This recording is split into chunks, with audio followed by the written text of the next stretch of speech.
Stop. And we are rolling. All right, hello everybody, good morning. Sorry for the technical difficulties. My name is Adam Vincent, and this is Securing the Secure Shell the Automated Way. Who am I? Primarily, I am a data scientist in my day job. I do a lot of automation, have what I would consider big data, and there's definitely bigger out there, but a lot of stuff, and the only way we can process this is through huge amounts of automation. I'm a security enthusiast. Am I an expert? Not by any stretch of the imagination, but I did stay at a Holiday Inn last night. I'm also a cryptography fan, and that's why I'm here speaking to you today. So I want to talk to you a couple of things today. First, I want to talk a little bit about SSH itself. Then I want to talk about our configuration that we're going to use with OpenSSH. I want to talk a little bit about key files because those are extremely important. Then we're actually going to look at the configuration for the OpenSSH server. And finally, we're going to talk a little bit about Ansible. First up, History of the World, Part 1. This gentleman here is Tatu Ilonen. And back in 1995, he was a researcher at the Helsinki University of Technology, and they suffered a pretty bad password sniffing attack. They had all of their usernames, passwords, data, the whole kit and caboodle going across their network backbone in clear text. So Tatu did not want his research stolen and said, hey, there's got to be a better way to do this. He started looking through a bunch of cryptography books, read through the PGP source code, and said, hey, I can do this. And in a couple months later, July of 1995, he released the very first version of SSH. So, open source, it was extremely popular, and in November of 1995, he released an internet draft to the Internet Engineering Task Force that actually detailed how his protocol worked. So being, again, open source and extremely popular, because hey, who doesn't want to have their stuff encrypted across the network, got a lot of support requests for this brand new technology he created. And he said, hey, I can help you with that. And a lot of them also came with $signs attached. So he said, I can absolutely help you with that. He created the SSH Communication Security Corporation, which even today is a leading researcher in SSH. They also have their own version of SSH client and server. Has a lot of really cool stuff. We'll talk about that a little bit later. So when you have all of these new eyes on the source code, you have Linus's law play out, and you find bugs because they become shallow very, very quickly. So as people discovered more and more stuff, there were a lot of flaws that were in the source code itself, obviously, but they also found a few flaws in the actual cryptography. And to fix them, you would have to completely break backward compatibility with all current installs. So what do you do when that happens? Version 2. And in 1996, SSH Communication Security Corporation released SSH version 2. So the IETF had been monitoring this for a while and said, this is extremely important, this new technology here to encrypt things across the wire. So what we need to do is actually formalize this as a standard. So they formed the SecSH Working Group. And in October of 1997, that working group released the first draft. And you can find it at that link there. And we'll fast forward a little bit. January 2006, it became RFC 4251. Detailing SSH2 protocol. And you can find that at that link there. So, shamelessly stole this off of Wikipedia. There are a lot of flavors of SSH. The IETF created the standard, and because it's a standard, all sorts of people can implement it. There are a whole huge variety of licenses, pretty much everything from standard open source stuff to commercial versions, and they have a huge amount of different configuration options in between them. Again, since I shamelessly stole this from Wikipedia, they also said that OpenSSH is currently the widest available, the most deployed across everything. So that is what we're going to talk about today. All right. OpenSSH is actually a suite of utilities. It's not just one.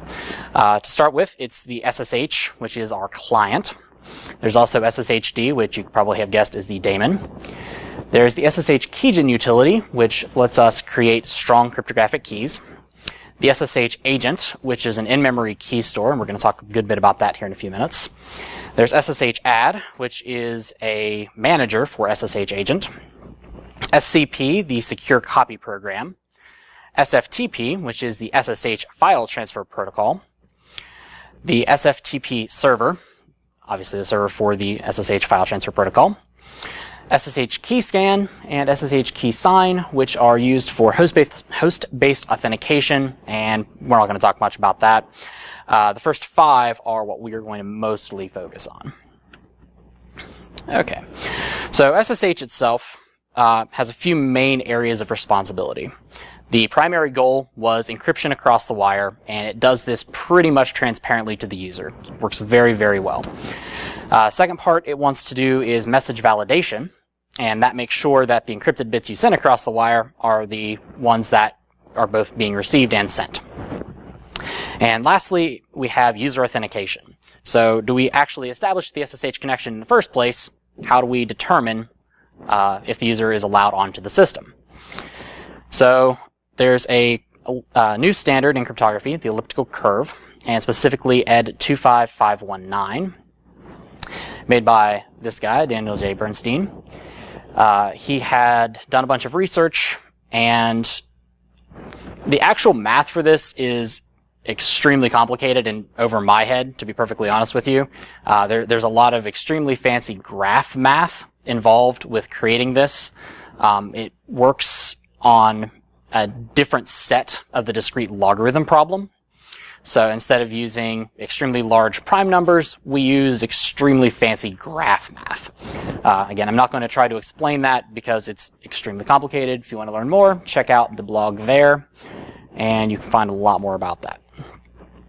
The important thing is that we can use this without having to know all the technical details. Thank you, technology.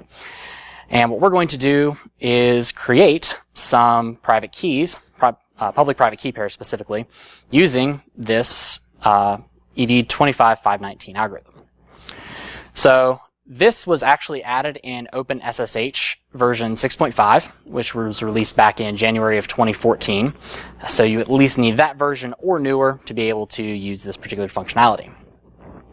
So if we're going to go generate keys, what are we going to use? SSH Ceygen. So very simple command line interface to create these keys. The -T option gives you, there's actually a huge number of things it allows, but we're going to specifically use the ED 25519. And we're also going to use the -A flag. And the -A flag is a really interesting option. So it doesn't actually add security to the key itself. What it does is prevent or help prevent brute force attacks against the key. What it will do is iterate over the value that you put in as the password a number of times. So it imposes a cost because it'll hash the password first and then hash that value and then hash that value and on and on and on until that number of times. So anyone who wants to get into and try to crack the key has to hash that many times. It's a bit of a soft cost. You know, technology is always improving. We're never going to have less processing power than we do right now, but it makes it harder for people to brute force into the keys. As a bit of a benchmark for that, using a 1,000 round iteration, I've got a couple of generations old Core i7 in my desktop at home, and it will do that in about 7 seconds. And yeah, that means every single time that I use the key, it costs me 7 seconds. But that also means that anyone who wants to brute force that has to spend 7 seconds per guess, give or take a little bit for processing power and whatnot. So it dramatically increases the amount of time it takes for brute force attacks. So this is the standard output for SSH Ceygen. By default, it saves it in the .ssh/id_ed 25519 both the private key gets saved there and the public key gets saved as that.pub. Choose a strong password for this. It's extremely, extremely important to choose a strong password. Again, according to Wikipedia, if you want a really good secure password, you want at least 20 random ASCII characters. And when I say random, I don't mean your dog's name and your wife's maiden name and your birthday. Truly randomly generated 20 characters. And what that will do is create bits of entropy that we need to use for security. So, the ED25519 standard is considered to have 128 bits of security. And what that means, we'll talk about in just a couple minutes. But okay, let's see. So again, I said OpenSSH 6.5 was the first version that the elliptic curve stuff was implemented. There are a lot of older clients running around in the wild, and sometimes you simply don't have an option but to use some of the older stuff. So if you need to use older things, you can still generate RSA keys, and I would recommend at least a 4096-bit key. These, again, are different bits. These are like actual bits on the hard drive length, as opposed to the bits of entropy, which, again, we're going to talk about here in just a minute. Also, another fun little option, -O. There's a new key format that OpenSSH uses. It uses it specifically with the elliptic curve, and again, I believe it was OpenSSH 6.5 that implemented that as well. That will save these as a SHA-256 version, so that way it's even harder to actually crack and break into these. So by default, if you want it on the older algorithms, you have to tell it, hey, go ahead and use this new thing. So, okay. I want to diverge for a minute into a little bit of crazy cryptography. Anybody spend any time in the locked port room across the hall? Anybody? Nobody at all? All right. Well, standard locks, you've got a few pins, average 4 to 6 pins, and you have to set those pins, and if you're like pretty good at it, you can kind of feel when the pin's set on the tumbler. So that takes, a couple of minutes, plus, you get a little bit of feel, maybe a little bit faster if you're really good at it. So what if we increase the number of pins? 4 to 6 doesn't take that long, but what if we increased it to 10 pins? What if we increased it 20, 50? You can imagine that would get pretty ridiculous to use, number one, because the key would become increasingly larger. And it would also be increasingly harder to pick because you'd have to set all of these bits. So what if we go up to 128 pins? Well, again, we have this gigantic imaginary key that you'd have to be some sort of a giant to hold and use.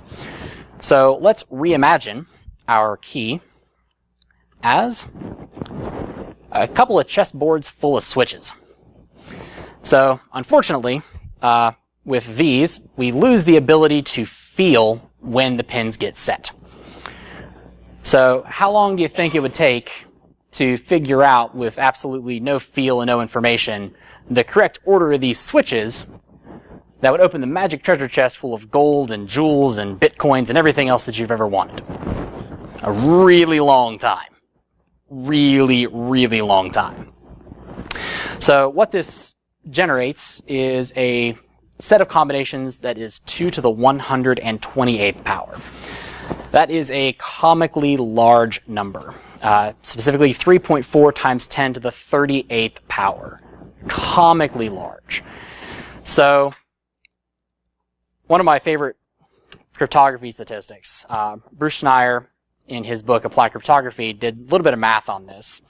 And using the best understanding of physics that we have on completely ideal circumstances, if you could capture every bit of energy that our sun puts out for 32 years, some gigantic Dyson sphere, and you were then able to channel all of that energy perfectly into some magic computer that could increment a counter with all of that energy you could increment a single counter 187-bit counter to its maximum value. That's a stupidly large amount of energy, a stupidly large amount of time. Number one, we're not going to channel the entire energy of our sun into a magic computer, and we're not going to use that computer to then try to crack cryptography. We're just not going to do it because it's silly. Another interesting number he created, if you could somehow do that in a gigantic giant Dyson sphere around a supernova, you could, again, use all of that energy to increment a 219-bit counter, and again, insanely large numbers.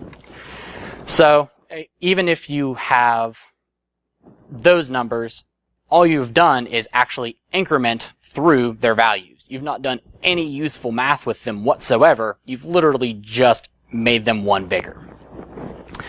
So if we're applying this back to the treasure chest and opening keys and locks, if we want to apply energy to a problem, how much energy is it going to take to actually break this 128 option thing? For our purposes, pretty much infinity.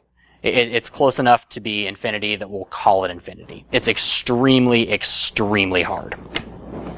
So on a 128-bit security, 128 bits of security, you're pretty much guaranteed, again, other than weird side channel attacks and some other stuff like that, that key is going to outlive you. That no one is going to break it in your lifetime, your children's lifetimes, their children's lifetimes, down through your generations. If you go up to a 256-bit of entropy key, then, bits of security key, you're talking like heat death end of the universe amounts of energy that it would take to actually crack the thing. So how paranoid are you? Do you really need a 256-bit key? Maybe. I don't know. So, back on track a little bit. We have generated our key, so we're going to actually go outside of OpenSSH for a second. SSH Copy ID is one of the most useful utilities of all time. What it'll do is log into a server and put your public key into that user's authorized key file. Anybody who was playing CTF the other day, the authorized keys are a great way of getting between servers. But if you're using them without a password, it makes a serious, serious security hole that people can just hop between boxes for. So make sure when you do this that the key, the private key attached to that public key, has a strong password. It's really, really important. So if you, for some reason, do not have SSH Copy ID, that's actually really the set of steps that it does. It will copy using SSH the key it will SCP the file up to the server. It will then concatenate the key to the authorized key file and then remove the actual file that it uploaded. All right. So we've got all of these keys. We spent a huge amount of time on these keys. What can we actually do with it? So, slight detour again. Like I said, my really long 1,000-round iteration key takes me 7 seconds to use. And that's really, really annoying. And especially if you got that, you still have to type in a 20-character password, which is also really, really annoying if you're bouncing between boxes pretty quick. So, what we can do, and this is the first bit of magic I'd like to show you, we're going to use the SSH Agent. And I said earlier it's an in-memory key store, and that's pretty much true. What it does is maintains a copy of your unlocked private keys in memory to then allow SSH, SCP, and other SSH utilities to use that key. Specifically, it sets two environment variables, the SSH Agent ID and SSH auth sock, that the other utilities know how to use. The auth sock is actually a file. It's one of the Linux special files on the disk so it allows inter-process communication stuff. Pretty fancy. However, sometimes the SSH agent is not up by default. If you need to run the SSH agent, what it will do actually is fork itself into the background as soon as you run it, but with that, it's not allowed to set the environment variables in the current shell. So it has this nice option of -s, which will echo the born shell variables, or born shell commands that it needs to run, and eval we can do to actually run those commands, exporting the environment variables and then specifically telling the user, hey, I've started up with this process ID. One more interesting option I want to point out is the -t, and we're going to talk a little bit about that later. That's a security option, and it says that we need to expire keys in 7 days. Again, according to your own personal paranoia level, security requirements and everything else, increase that up and down, but good default. And then SSH add -l will show you which keys are in the agent. However, if we have just started up the agent, we get this handy little message, the agent has no identities. That sounds familiar. Wait a minute. Okay, so let's actually add some IDs to our agent. Fairly simple, again, command line option, SSH add, and we're seeing this -t flag again. If we have no units specified, it's in seconds. And then we have to specifically tell it which one of the keys that we want to add into the agent. The -t option is actually extremely configurable. You don't have to give it numbers in seconds because that gets ridiculous. Give it in minutes. You can do some mixed case stuff like 1 day, 12 hours, which, equivalent to 36 hours and other equivalencies down the chain. But what that will do is prompt you for your private key password. And remember, extremely important, don't mistype that password because it will cost you that amount of time every single time you mistype it. So once it's loaded into the SSH agent, if for some reason you don't ever touch it again in 600 seconds, 10 minutes, whatever, then that key will be purged from memory. So really, really useful if you need to just load up an extremely secure key for a short amount of time to do single task type stuff.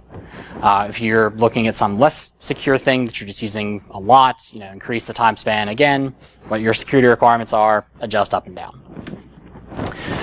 Once it's actually in, like I said, you can delete it immediately using the lowercase d flag, or you can go nuclear and delete every key in the entire agent with the capital D. So one other nice little magic trick the SSH agent has is locking and unlocking. So let's say you've got one of these really super secure keys locked into memory. It has a 64 character password. It's got, forever, 1,000 million rounds, whatever. Well, let's say you have to step away from your box. You really want to have to wait 5 minutes for the key to unlock after typing 64 character password and hoping you didn't mistype that and everything else. Not really, that's a hassle. So what the SSH agent has is lock and unlock. When the agent is locked, it simply will not service any requests. Important security note. When it's locked, the keys are not re-encrypted. They are still in memory. They are still available in memory. So if someone has super user type access and can scrape memory, those keys are still there. But you can then unlock the agent with the capital X option. Whew. All right, let's actually talk about some configuration. There are a lot of very basic options we're going to go through first. And then we're going to go into a little bit more of the crazy cryptography again. All right, Protocol 2. So if you remember back into our history lesson, in 1996, they said, hey, this old version's broken. We should probably stop using it. So what we're going to do is say, we will only accept the second protocol. We don't want to use the first one. It's been broken since before the millennium. Don't do it. Permit root login. So when you have a server, you don't want someone coming in as a super user. Almost never. It's a very bad idea. You don't want users doing it. You really don't want attackers doing it. So just straight up disable it. Let users have standard privilege escalation through other mechanisms. Don't let them come in as the super user. Let's see. There is actually, I will make a caveat to that. There is one special exception where this is okay. Instead of the configuration option of no, there is forced commands only. You can set up individual keys to have access to a root account. So let's say you need to run a backup of some sort, and you know that you have to have root permissions to run this backup. It needs to run with super level access across. You can set up a key to then log into the box, and when that key logs into the box, the only thing it's allowed to do, and literally nothing else happens, is that command gets run. So you can set up, backup.sh to that private key, or that public key, and when that public key gets in, then you have a backup kicked off. In general, unless you have an extremely, extremely good reason to do that sort of thing, just don't allow root login. It's a very, very bad idea. We want to enable public key authentication because that's a really, really good idea. Instead of having passwords, which, again, can be brute forced eventually, if we use the public key, it takes a near infinity amount to brute force these public keys. So let's use those because it's really, really secure. One second. A lot of stuff on this slide. Okay.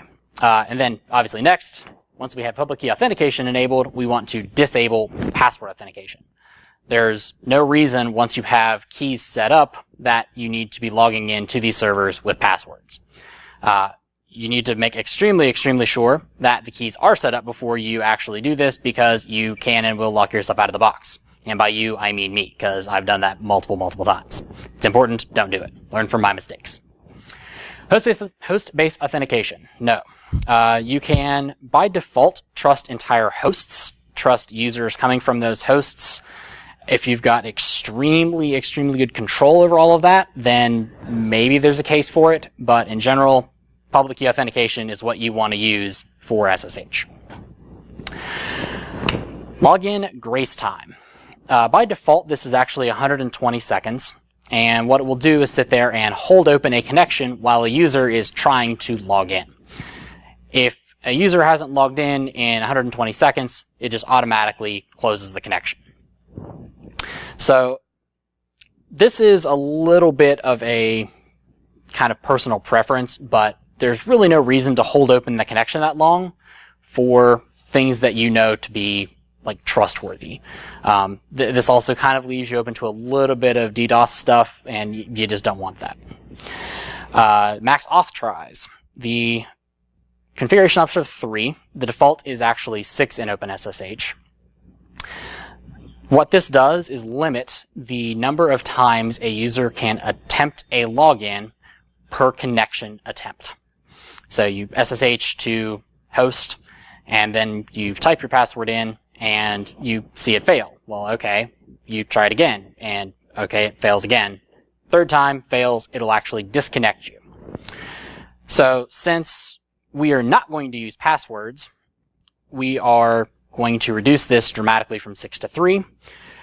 The agent can actually be configured to, the hosts can be configured to, one more time, the clients can be configured to specifically tell each individual host which key it wants to use. However, if I know anything about users, we get lazy about configuration. So what we'll do is we will just load up a couple of keys into the agent, and the agent does its best. It tries everything it can to think of, and what that means is guessing which key to use. So 3 allows users like me to be a little bit lazy with configuration, but still be able to get in with the public keys. So the other interesting thing about the max auth tries is that it has a follow-on effect of any attempt over half of that value gets logged if it fails. So essentially, for that, a user gets one try that is free, all right, whatever. But on the second and third ones, because they are over half of the 1.5, 2 to 3, it gets logged and says, hey, someone's doing something they probably shouldn't be doing over here. Max sessions. So SSH by default forks off child processes. SSHD forks off child processes to handle the individual connections. Actually, we were in Capture the Flag yesterday hitting this quite a bit because our friend over there was brute forcing all of the passwords. So in the middle of this, we were running out of SSH connections. I believe the default for this value is 10, but on systems that that are going to be much smaller users, give yourself a little bit of leeway to not get locked out, but 5 is still a pretty comfortable margin of error. All right, what you can actually do is specify host keys. When the computer first creates, or when the SSHD first creates a login, it will generate keys for the host. And one of the nice things about SSH is that it specifically says, this is the key I identify myself with. So you can find out if someone has hijacked in the middle of your connection. You try to connect and it says, hey, this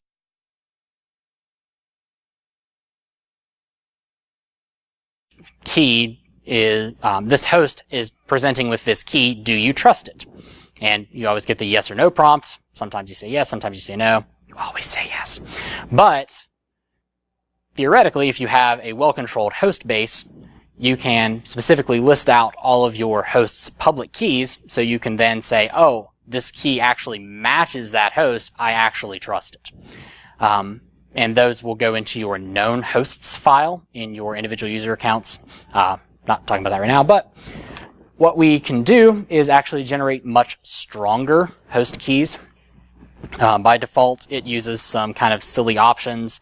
So we will go ahead and generate a brand new one for the hosts that we're on if we would like to. However, the important thing is that the host keys have to not have passwords. So SSHD needs to have the private key to be able to then use the public key as well for both sides of that. So if you want to generate the elliptic curve key, that command. If you would like to generate an RSA key for the host, that command. Again, if you don't have a bunch of old clients, don't enable the RSA. Allow groups. There are a couple of different options around this. There's allow groups, allow users. I think there's actually an allow hosts as well. What you can do is specifically lock down which users are allowed to connect in. It goes back to our user authentication piece. Groups is a lot more flexible. Instead of having to restart the SSH daemon every time that you want to change which users are allowed into your system, what you can do is allow a group of users, and then all of the users in that group, you can add whatever at any time, and SSH says, oh, okay, this person's okay to come into my server. Okay, that was a lot, but those are a lot of the very basic stuff. Now we're going to talk about a little bit of crazy cryptography again. Follow with me. I apologize. It'll be over soon. The key exchange algorithms. There are quite a few of these. The SSH protocol itself has a list of available options for this. However, the IETF realized that eventually we would need more of them. So what we have is the ability to define brand new ones using the syntax you see here that says @ and then an identifying URL. So specifically what we want to enable is curve 25519. And what this is an elliptic curve version of the Diffie-Hellman algorithm. So let's see.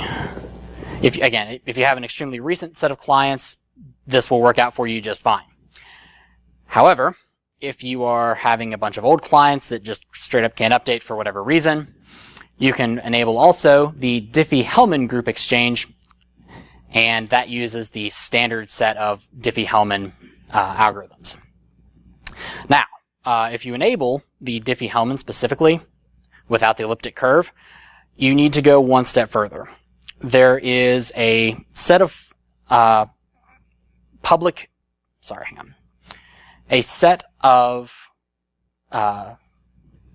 just lost the word. A set of prime numbers, a prime number group inside of this file here, etc SSH moduli. And by default, a lot of these are pretty low strength. You have 1024-bit prime numbers, you have 2048-bit prime numbers. So, and actually for some compatibility, there's even less than 1024. You don't want to use extremely small prime numbers because, again, we have enough processing power to actually break some of those. What we're going to do is actually generate our own. Going back to our friend SSH Copy, we will generate a set of possible prime numbers that might be prime numbers. And we're going to specifically tell it to use only 4096 bits for the prime numbers. This doesn't take that long, but it's not also very quick. About half hour usually, give or take. And it'll generate, again, a pretty long list of options. However, not all of the options that it generates are actually prime numbers. So that's where we're going to go to our friend SSH Copy again and say, hey, now that we have all these options, will you test them and make sure that we're actually using prime numbers, because it's really, really important. So when you get up to prime numbers in this large of a bit range, it's extremely hard and extremely time consuming to actually fully test for the thing being entirely a prime number. However, there is an algorithm which lets us get extremely high probability. I should have written down that algorithm name, but the SSH Copy implements it, and it will run each number through this algorithm 100 times based on a set of, it starts at some random number, and then based on the output of that, checks it again and again and again.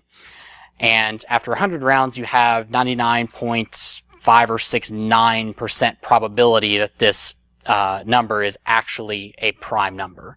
So it's very, very good as a limit test. You obviously don't want to go through and test every single number up to that number divisible, because it'll take forever. Okay. So yeah, it'll output to the moduli.all there with the -f option. And what you'll want to do then is move the safe options that you found into the actual moduli file. So this, again, it comes with every distro you find. It's set up by default, which also makes the numbers in there extremely valuable targets, because if you actually can crack one of them, everyone using them you can spy on. So generate your own. This will take time. It's a lengthy process. You're doing a huge amount of math. I don't actually have a benchmark number for you, but it will take you not very... It won't take days, but it won't be quick. So kind of in the middle, let it run off to the background. If you want, generate a bunch of these beforehand and then just copy them over to the new servers as you get them. Okay, so key exchange algorithms, that specifically is the negotiation for the shared secret that we're going to use to further communicate back and forth.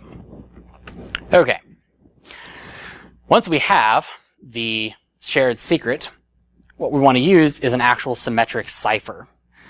We will plug in the shared secret to this. There are a few pretty good options. The Cha-Cha 20 is based on Salsa 20, and it is using a Poly 1305 hash algorithm. It's extremely secure and uses elliptic curve cryptography again, so that's what we would like to use as a symmetric cipher. If you need to have older clients again, we still want to use extremely high bits for the actual ciphers. Again, 128 if you're slightly less paranoid, but again, processing power is only going to get more plentiful and cheaper, so if you have the option, go ahead and use the strongest stuff you can get a hold of. So those three in that order. MACs, Message Authentication Codes. So this is the validation step. Each time that you have this encrypted set of bits, you want to say, here's a hash basically of what bits that I'm sending you and attach that to the message. There are a bunch of algorithms for this, and a lot of them use pretty high number of bits, as you can see there. ETM is specifically encrypt then MAC. So what you're doing is taking the hash of the encrypted set of information instead of the base information unencrypted. Theoretically, it'd be really, really hard to brute force the actual contents from that MAC if it's not encrypted first. But if you were able to, or specifically doing the MAC against the encryption, all they would get back from brute forcing that hash would be the encrypted set of bits. So again, pretty much useless to them. Okay, so that was a lot of stuff. That was the actual server configuration itself. It lives in /etc/ssh/sshd_config. So there are ways to configure the clients as well. And pretty much everything I just said there that is not explicitly for a server, number of login attempts and stuff like that, that stuff can also be configured on the client side, so you can make the client itself more secure. Again, if you are connecting to a more permissibly configured SSH server, you can still have the client choose to use the strongest stuff, again, assuming that the server supports it. It has a cascading permission set, which is really nice. There's a system level that is living in etc SSH config. After that, there are options that you can set in the users.ssh folder in the config file. And finally, when you actually run SSH, you can get command line options to alter and change around pretty much any of that stuff on the fly. The server configurations take effect unless the user's configuration changes it, and the user's configuration takes effect unless the command line changes it. Pretty much standard cascading permissions. The really nice thing about the clients is that you can specify different options per host. OpenSSH specifically has a really nice feature, or possibly not nice feature depending on how you look at it. The very first value that matches is what gets set, and it will not get overridden in this cascading permission set. So you don't want to completely lock down everything from the system level of SSH config. You want to allow some configuration options there. Okay, so we've gone through a whole lot of configuration. Now we want to automate it, because that was a lot. So we're going to talk a little bit about Ansible. Ansible is an automation framework that runs over SSH. It's Python-based, written by a fellow by the name of Michael DeHaan. Ansible, the name itself, comes from an old book called Rocannon's World in 1966. It was also in Ender's Game and a bunch of other pretty famous sci-fi stuff. Ansible itself, again, uses SSH and is configured in YAML, the yet another markup language. The really nice advantage to using YAML and Python together is the actual syntax is very, very similar, down to even the spacing being important. Okay, so the Ansible hosts file. To actually tell Ansible what servers to operate on, they have a host file. You can set it up in standard INI format where you have a group name and then a set of options. It has a very flexible syntax. You can use patterns, you can use ranges, you can do all sorts of fancy stuff, but you can configure a static hosts file.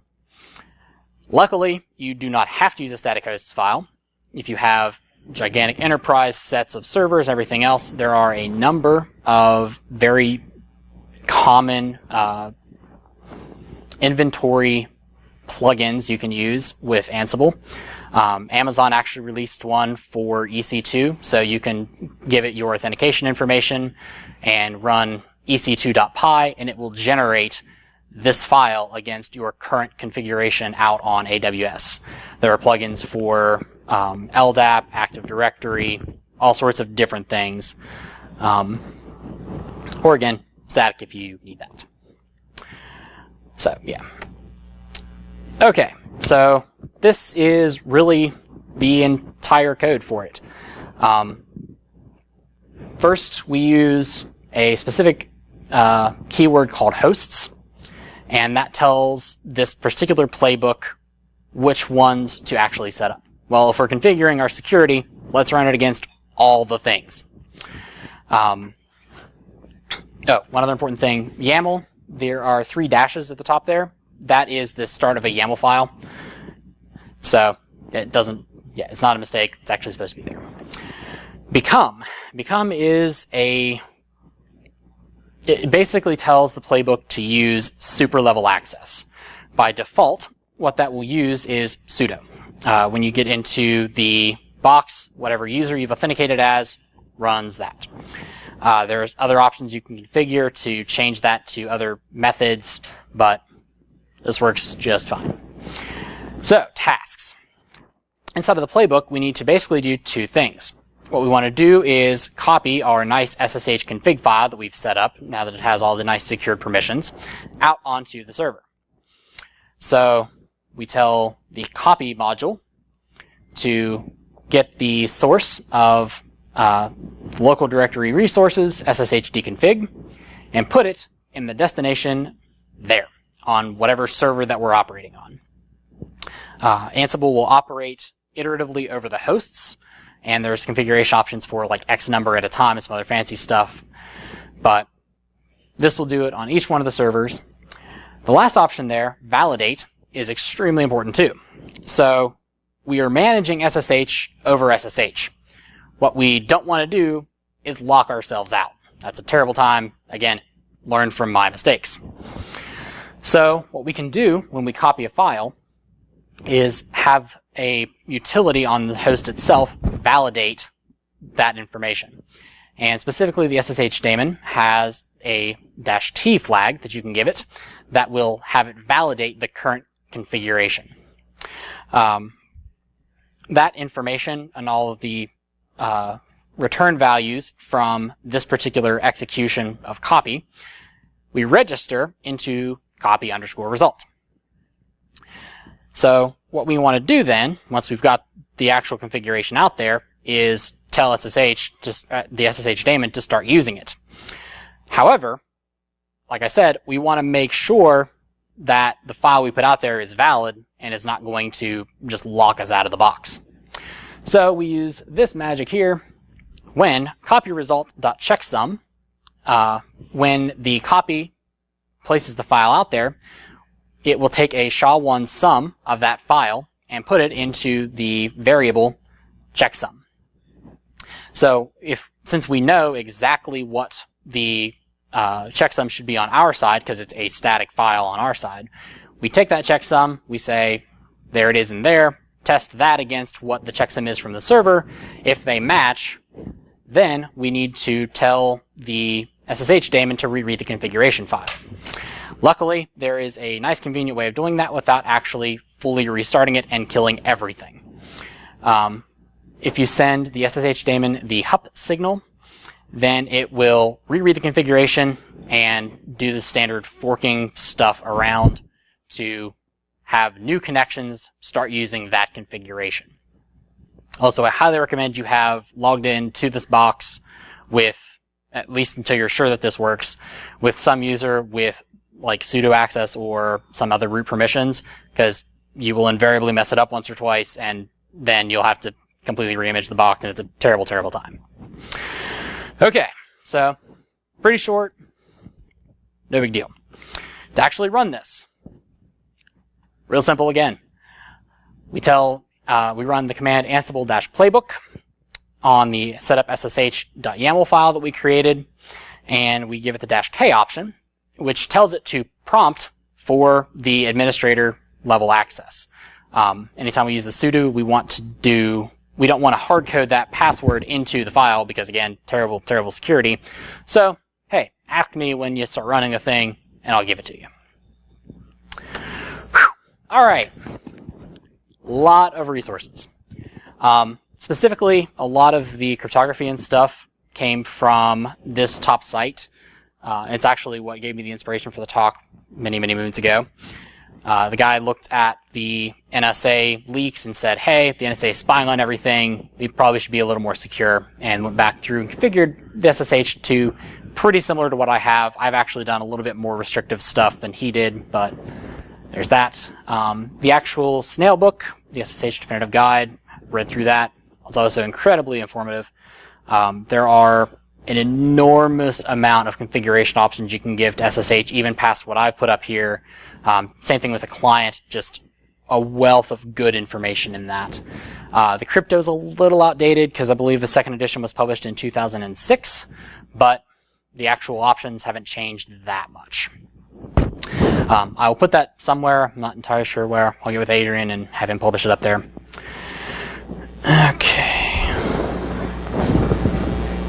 Okay. Thank you, everybody. Any questions? All right. Thank you. Actually, two special acknowledgements. First, thank you to my wife because she put up with me while I was doing all of that. I get a little insufferable when I'm geeking out about technology, and I've been doing that for weeks now. So thank you for that. And also the pretty stuff from this, that was my wife's doing, so no credit for that. Second, thanks to my company.